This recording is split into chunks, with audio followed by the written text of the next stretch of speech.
Hello everyone and welcome back to another tutorial from Finance for Beginners. Today I'm going to show you how you can reset your forgotten password on the Binance app. So let's get started right away.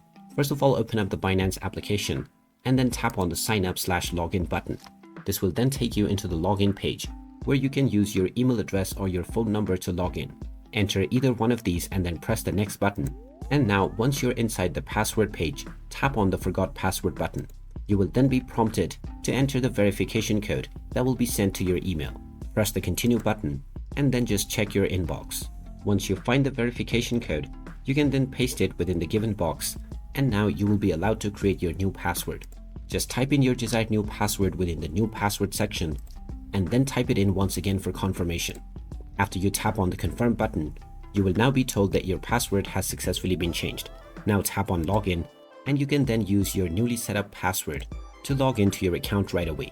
And there you have it. That is how easy it is to reset your forgotten password on the Binance app. If you find this video helpful, don't forget to hit that like button and subscribe to our channel for more useful tips and tutorials. Thanks for watching, and I'll see you again in the next one.